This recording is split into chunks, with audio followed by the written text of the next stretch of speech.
Lydia, thank you very much for your dedication and commitment. Thank you so much. Can we applaud Lydia for being so dedicated? Thank you. Bless you.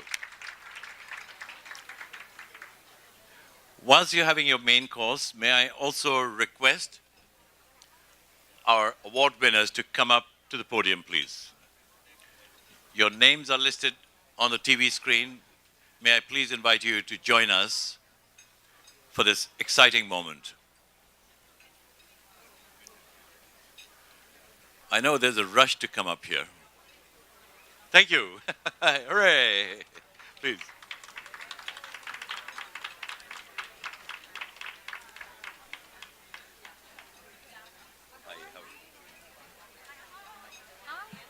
Dottie! Get over. Lucy Jarvis, can you? Sarah Bareilles? Sonya Gardner's here. Angie. All of our Pioneer Award winners, please come to the stage. Suzanne, Bobby.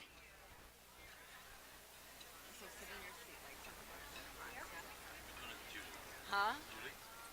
Oh, here we go.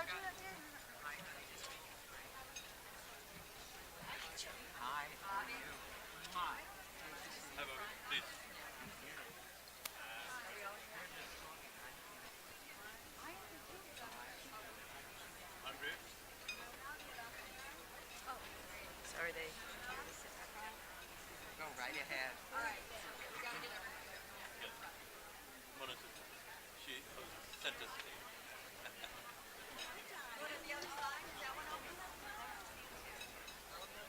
I'm gonna sit because I can't stand. Okay. Here, I'll move this.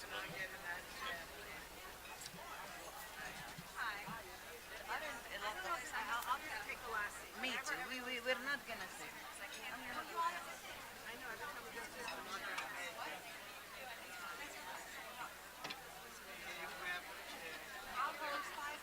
There are two more seats at the end.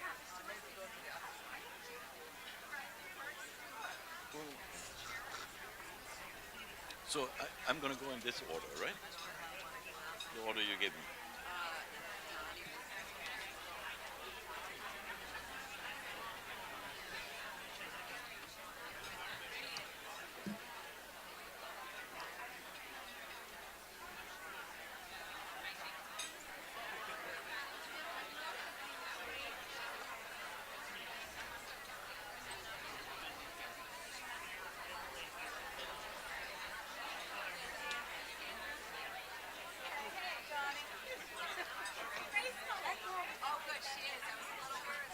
What about, okay, which one is Dottie? So welcome everyone to the 2017 Women's Entrepreneurship Day Pioneer Awards. Today, we are honoring some of the most unbelievable women in history. Don't you laugh at yourself. Not allowed. Woohoo! Because you know what? As women, I mean, you know, men take all the credit for everything, right? And as women, we really need to have self-confidence and really celebrate, empower, and support women. And that means women supporting women, but of course, men as well. So we are so excited to honor these fantastic women. The awards are the most impactful. These aren't, you know, silver awards or crystal awards. These are awards that are created by children from an impoverished community in South Africa. That one of our award winners foundation, it's called Lalela, and it's an amazing arts education program. So all these people answered questions, and this is original artwork by kids under the age of 16 in this impoverished community in South Africa. So we're excited to start the program. Come on, Amir. Okay, so I'm going to make some space here so that the awardees can come up easily. We start with Dottie Herman, who's the founder and CEO of Douglas Elliman. Yay! She is amazing, is the fourth largest real estate company in the world, actually. And she's the host of Eye on Real Estate. Dottie, they want to see there as well. Congratulations. Thank you. So, Wendy, please come up with me. Dottie. Oh. Does that look like you or what? Oh, I love it. Thank you. So, please come up.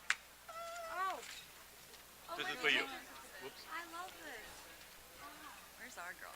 Yes. This is what a great thing. Yeah. Wait, hon. Wait, get Emily. Emily, get it. Emily. Where's Emily? Thank you. We'll preserve this view. Thank you. You want to say a few words? Come. Let me just. Well, good afternoon, and I'm totally thrilled to be here and honored, but I certainly can never compete with that wonderful 13-year-old girl. I certainly didn't think like that at 13. God knows what she'll be like when she's 20. She's the greatest. But I am so honored to receive the Pioneer Award, and when I found out about it, I thought, oh, gee, what is a pioneer?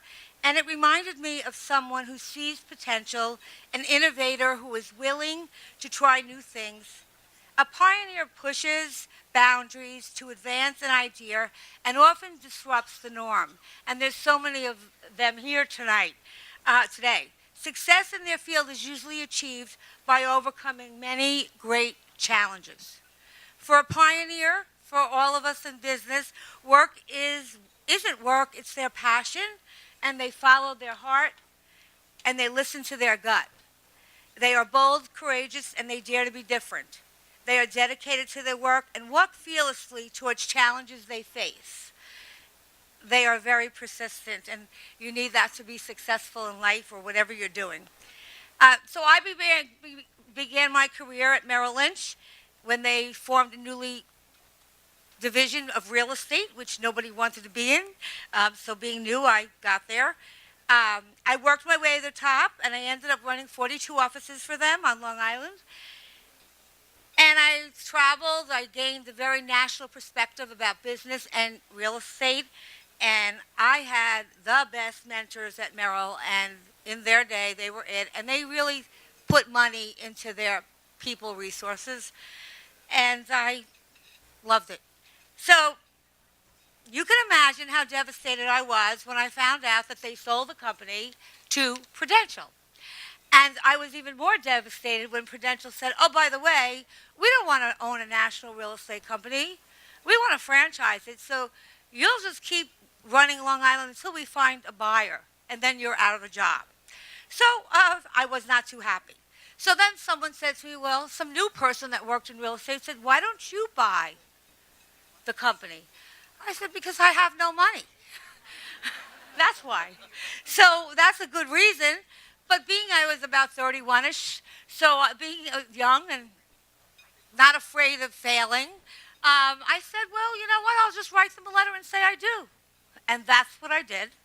Told them I had all these venture capitalists and blah, blah, blah. Meanwhile, I had nothing. And said I wanted to be considered to buy those 46 offices or 40, whatever there were. Okay? So they came. I met with them. I wrote a business plan with a little help from my friends. I wasn't that great then at doing the business plans. And I stood up in front of 1,600 real estate agents, who were all older than me, by the way, then. Okay? And I said, you guys stick together. Stick with me, because I'm buying the company. So together we're strong, because everybody was trying to raid the company. And although they know I didn't have the money, they believed in me. And when you say it with conviction, people believe it. So when Merrill Lynch came to meet with me, and I told them, listen, I really don't have any venture capital money. Why don't you finance me? And they said, absolutely not. Okay, no way. Well, I didn't give up, because part of being where you are is being persistent in your dreams. I'm going to own this real estate. And I convinced them to lend me $9 million and almost $2 million in working capital. No personal guarantees because I didn't have anything to guarantee. And no payment, nothing, because there was nothing. I just took it, and there I was with working capital and a company. No money down. So and I learned a big lesson. It's outrageous. It's almost impossible to even believe that. But if you don't ask, you'll never know. So the worst that somebody can say is no. Anyhow, 10 years of doing that, I built the company. I had many highs and lows. I worked for minimum wage if I worked for that. So don't always think because someone has a business, they're rich. Okay? I made no money, but I continued to grow the business. And in about 2000, a company called Sendit, which is now Reality, offered me $30 million, which I would have probably gotten 15. And I come from a very middle of the road family. That was a ton of money. And everyone's like, you have to do it. But the real estate agents, I did it. I took it. I got it. And then I borrowed $72 million to buy Douglas Elliman after 9/11. No money down. I just want to say thank you, Wendy. You are incredible. Congratulations to all the award winners and to my family and friends who stuck by me with every good, bad, and different.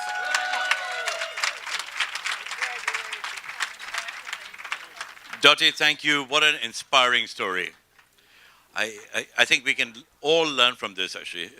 And you're never too old to start a business. That's what Dottie's saying. Thank you, Dottie. So the next award winner is the Media Pioneer Award. And that goes to Lucy Jarvis. Lucy is the first woman television producer for a time at NBC when she produced. I need your hand. Oh, please. Welcome. Bless you. Thank you. Would you allow me to say a few words about you? If you insist. She produced The Nation's Future and multiple documentaries that won her 6 Emmy Awards, a Peabody Award, Radio TV Critics Award, and a Hillman Prize. She also introduced Barbara Walters at ABC. So she is for want of a better word, the godmother of the whole system. And we are so honored to have you. And thank you for agreeing to accept the award. Pleasure. Thank you Bless very you. much. What? Hold on, Lucy, hold on. Oh my gosh, do you understand? Lucy, it just turned 100 years old. Yeah, I mean, can you imagine? So, I'm gonna give it.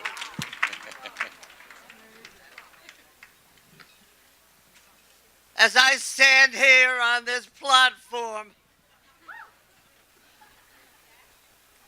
after 100 years of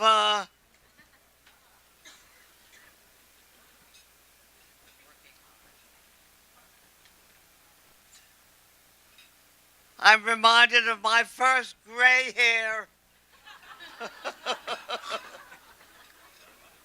which started because I actually started my career with gray hair, because there was a very interesting gentleman, a scientist, whose work,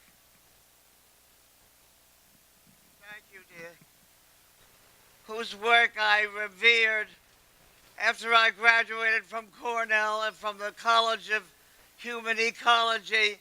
It used to be called home economics before we let the men in, and then it became human ecology.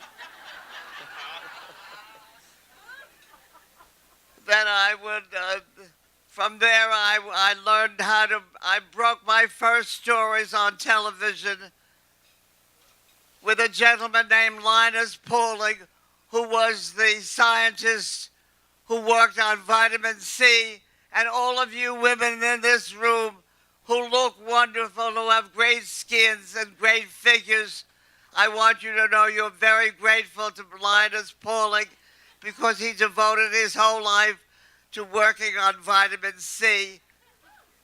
But the second man was a scientist named McCullum who worked on a vitamin G, and the whole point of vitamin G was it got rid of gray hair before it was grown.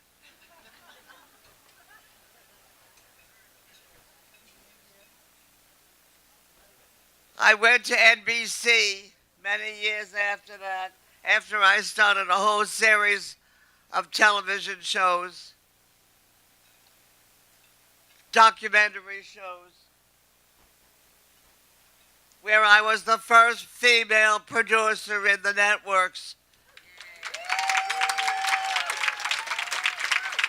And it wasn't easy to be the first producer in the networks.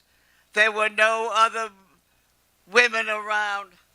There were no camera women, and there were no editors, and there were no associate producers or directors. And I fought the good fight, and I have to tell you an ugly story, but I'm going to say it now, even though the gentleman who brought me will be angry. I put together a whole series of really wonderful documentary films to put on the air.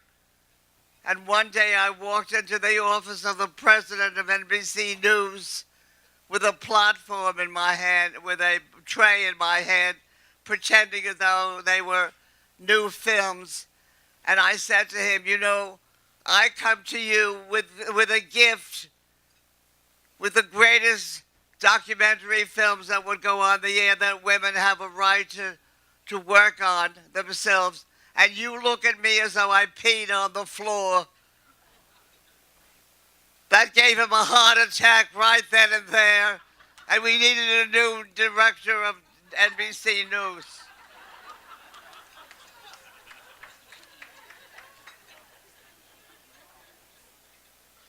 But I was shocked to learn that while I became the first woman producer in the networks, there were no camera women allowed because they were not taken into the union, and there were no editors allowed because they were not taken into the union, and there were no associate directors.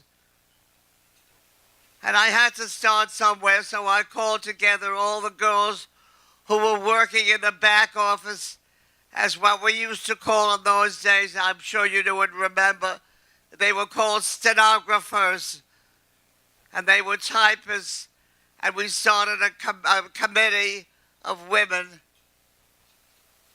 to show that there are women who could make incredible filmmakers, and they needed the opportunity to do that. And so I went out to the best law firm in town, and they assigned a very young, ambitious young man, young lawyer, to work with me on a class action suit, and we sued all the networks, including my own job. And that's how we changed the life of women working in the movie industry.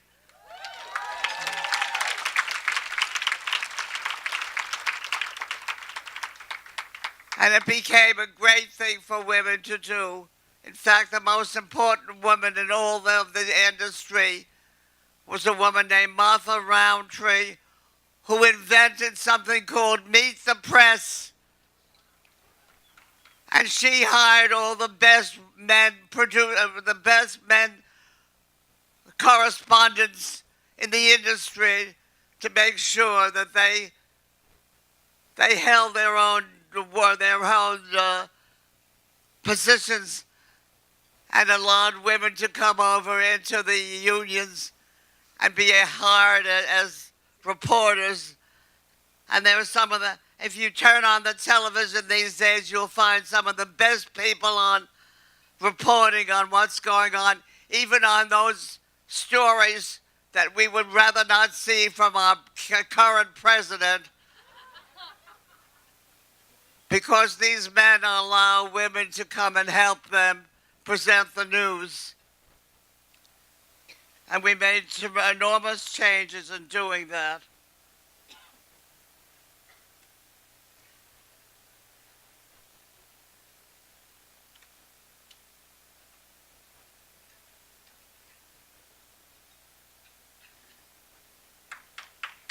I'm sorry it took me so long.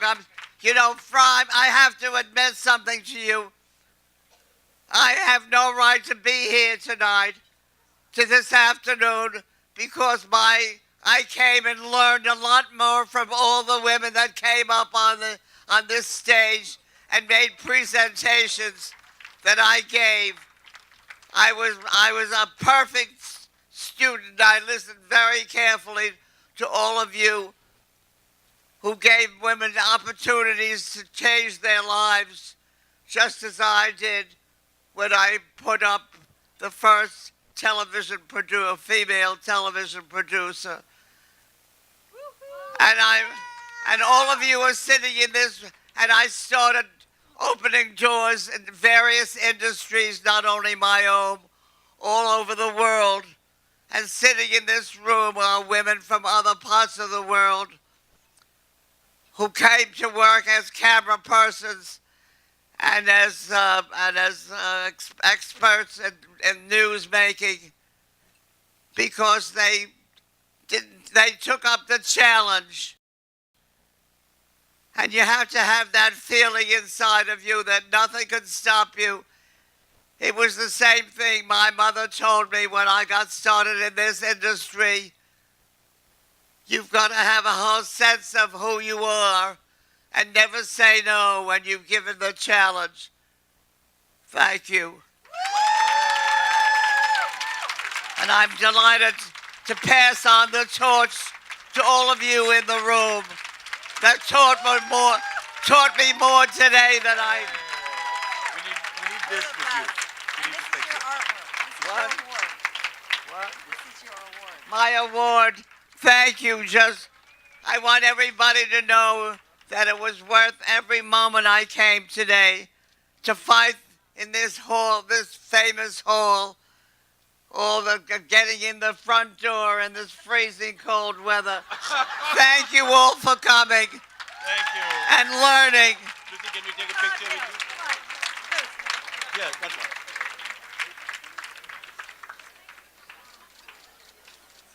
Thank you. I listened to every single woman sitting on this stage today and learned something new. Where's Emily? Right here. One more, Lucy. One more. Lucy, right in front. And here's a great gift that each one of you will carry home with you and never forget what happened today. Thank you. It was worth it. Thank you. God bless you. It sounds like I've been here about 200 years already.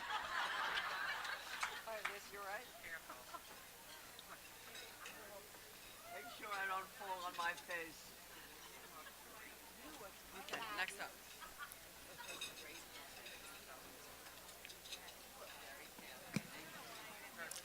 Lucy, thank you. One more round of applause for Lucy, please. Thank you.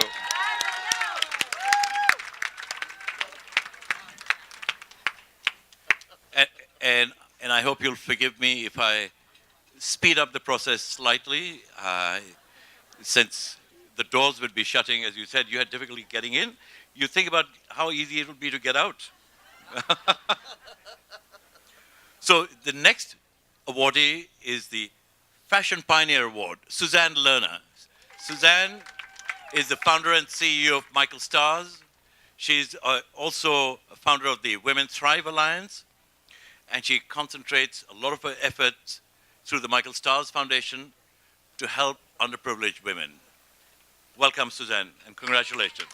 I'm going to get you the award first. Please come in. So we give you the award. You take pictures. Whoa.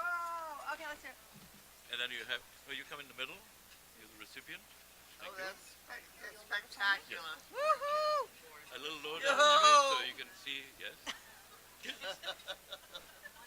Thank you. God bless you.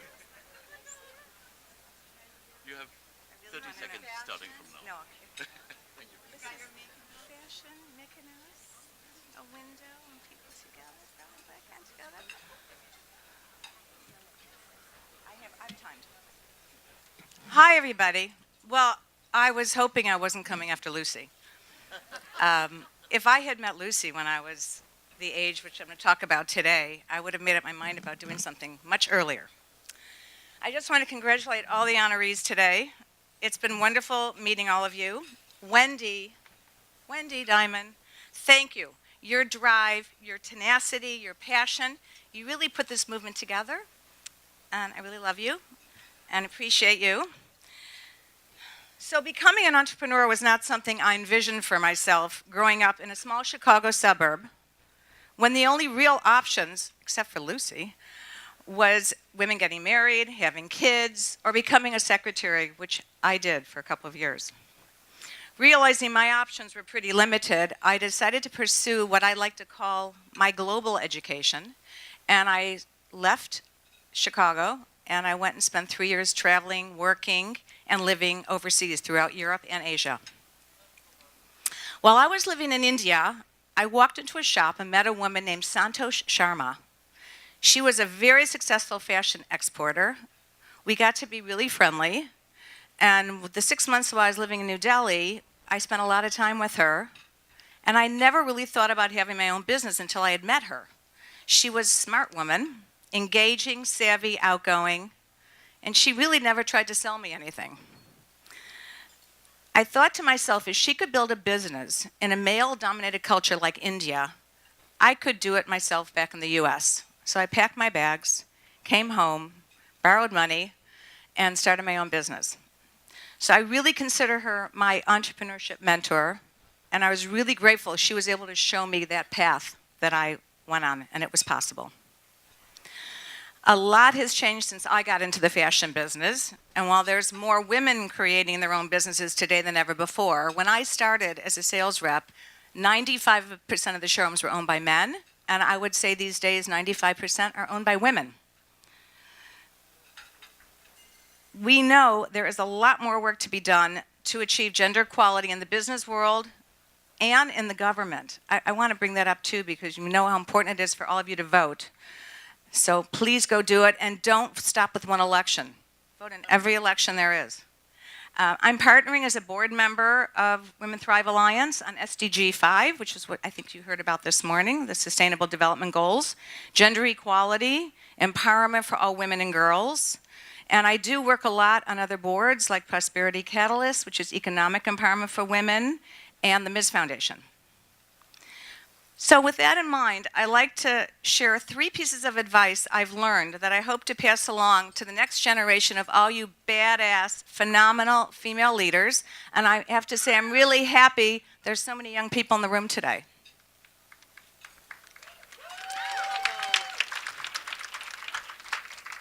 Stay teachable. Despite Michael Stars' commercial success, I never allow myself to think I've made it. The great thing about being an entrepreneur is that every day has new challenges, new things to learn, from the latest technologies in digital marketing to mastering the art of the perfect Instagram filter to new ways of marketing my brand. The moment I think I've made it, I'm really behind the curve. Treat your company as family. We started out as a company of 2, and now we're close to 200 people, and a majority, almost 80%, are women. Woo! Although I was able to start the business from a place of me, as we grew, I've learned how to come from a place of we. I've learned how to ask for and embrace feedback from my team, good and bad, and try to always do what's best for the company, the livelihood of those we employ and their families. My happiest days are spent mentoring the people that work for me, and they're both women and men. Lastly, be open to chance encounters. Had I not walked into Santosh's shop in New Delhi and said hello, I might never have become an entrepreneur. Meeting her proved the invaluable lesson of personal connections, especially in today's virtual connectedness. Business for me has always been about forging personal relationships with employees, buyers, financial advisors. If I could leave any advice with you here today, it would be the importance of keeping yourself open to those chance encounters that turn into friendships, collaborations, and business opportunities. And I have to say, today's the perfect day to do it, so look around. My sincere hope for us and for all women and girls around the world is to have the courage to stand up, follow your dreams, and you never know, you might become the Santosh for another woman. Thank you.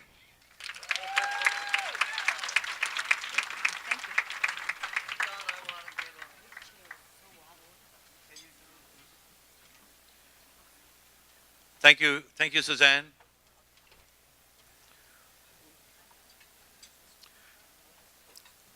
Lucy, are you leaving us?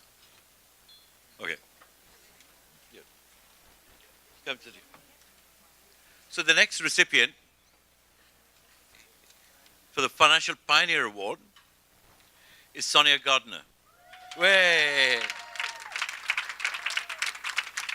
So it was probably Sonya who supported Dottie, actually. Sonya is an attorney. She's a hedge fund manager. She's in the real money business. And this year, it's beyond real money. As my president likes to say, the stock market is up trillions and trillions and trillions of dollars.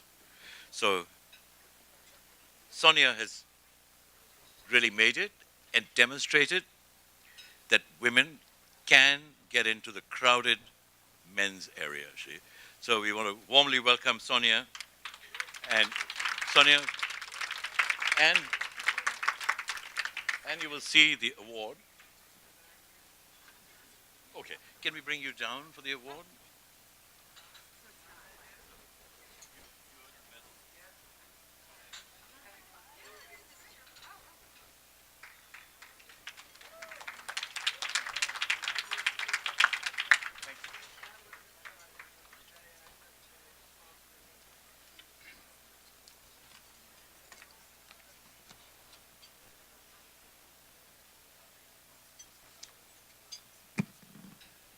Thank you so much. It's absolutely beautiful and very special that it was designed by the girls of La Layla. And thank you, Wendy, and thank you, everybody, for being here. And I'm also very honored to be with all the women that are here on this stage. I want to tell you the story of how I began my career, and really only just the first part, because that's all that we have time for. I want to talk about the importance of maintaining your values in the workplace. I entered the finance industry almost 30 years ago, and it was essentially by accident. It was never planned. I was a philosophy major in college and then went on to become a lawyer. My dream job was to work for the district attorney's office. So I made it to the last interview of the Bronx DA's office, and all I had to do was meet the big boss and not say anything stupid. I was so nervous, and he asked me a simple question, and as the words were coming out of my mouth, I knew it was over. So I was devastated. Now what? I lost my dream job. So I had to find a job quickly, and I started working for a lawyer who represented clients who owned buildings in Harlem, and it was my job to remove the building violations. Nothing close to my dream job, but I had to pay the rent. So one of our clients was forced by the court to sell a building because it had too many violations. He sold it to a successful businesswoman, Mary Ann, who was also our client. So I went to Harlem every week, met with the city lawyers, had the violations removed, and I felt like I was doing something good for all the people that lived in the building. So I was finally going to meet Mary Ann because she was coming into the office to sign the papers. Plan was she would sign the papers and I would bring them to the judge the next day. It was going to be my first day in court. So I walked into my boss's office to meet her, and he told me there is no Mary Ann. It's all fake. Our original client kept the building. He told me to sign the papers and tell the judge that Mary Ann had signed the papers and bring them to him the next day. So I had some very colorful language at the time, but essentially I said, "You're absolutely crazy. There is absolutely no way that I'm doing this." And I'll never forget his words. He said, "You're being a prude. Happens all the time, and everyone does this. It's not a big deal. You're not going to get in trouble for doing this." So how many times have we seen people rationalize bad behavior or illegal actions by saying everyone does it? so it's okay. So I knew I had to leave, and I quit immediately. The next day, he went to court himself, submitted the papers to the judge, and he got arrested.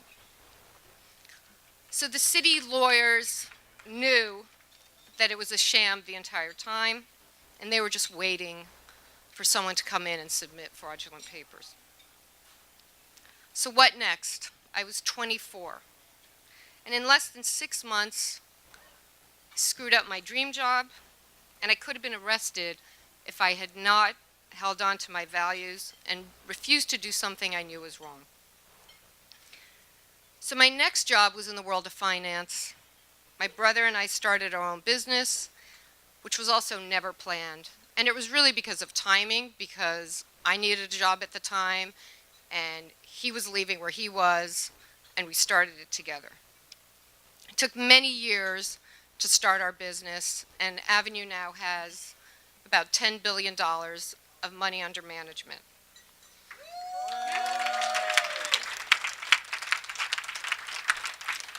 From the day we started over 30 years ago with just one employee to this day when we have over 150 employees, we've always believed that setting an ethical tone from the top and ingraining it into your culture is what has sustained Avenue and made us a success over the long term. That's true whether you have one employee or thousands. In order to be successful, you have to hold on to your values. And the reason I'm telling this story is for all the young women that are here. There may be a time in your career when you're asked to do something that you know is wrong. And I want everyone to remember this story because there's no such thing as everyone does it, so it's okay.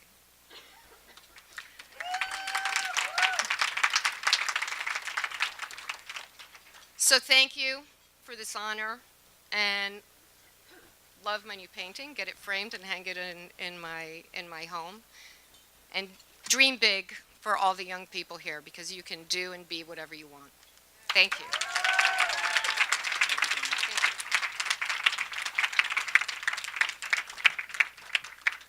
Thank you, Sonya.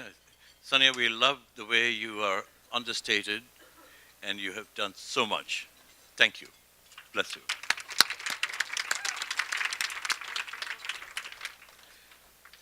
So the next award goes for the Beauty Pioneer Award.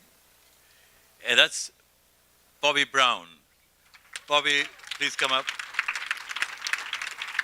Bobby actually does not need an introduction, and she has done amazing work to empower women and girls around the world.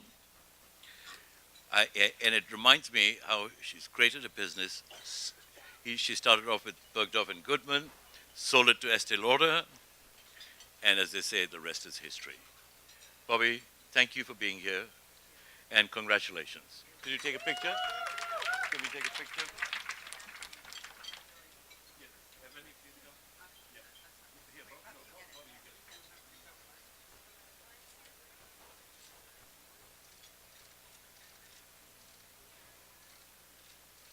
Thank you.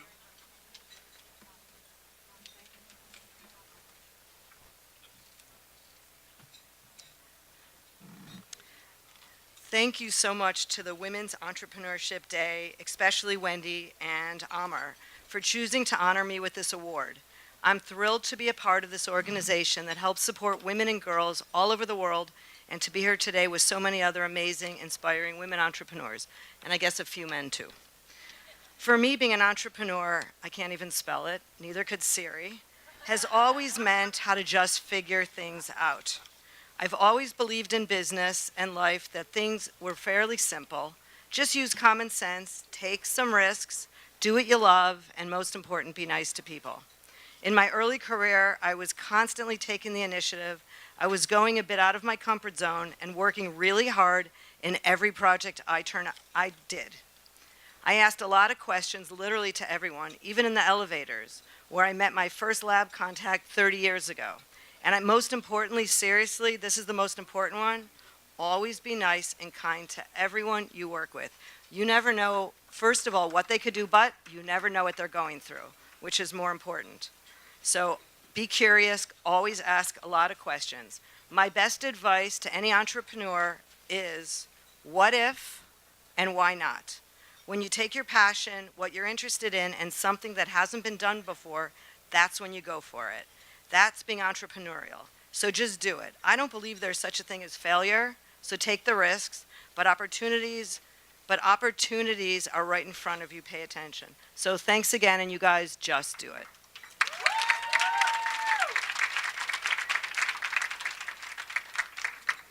Bobby, thank you so much. We have a few more awards to give, but I want to give you a surprise special award.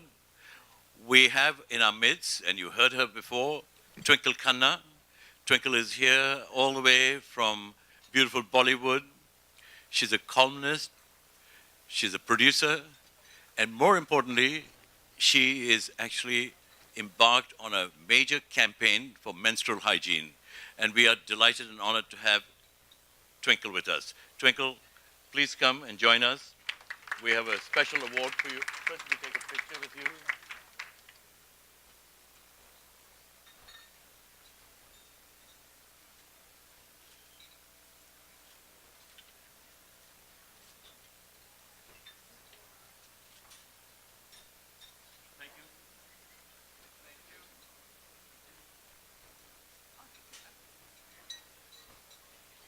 Good afternoon, ladies and gentlemen. I think you've all heard me speak, and if I speak any more, I'll have to next write an obituary for my tongue. So I'm going to keep this short. I'd like to thank Wendy. I'd like to thank WED.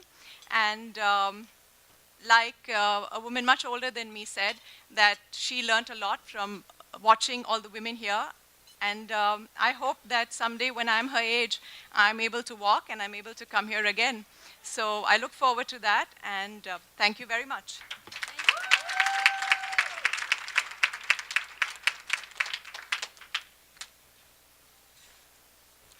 Twinkle, thank you for being short.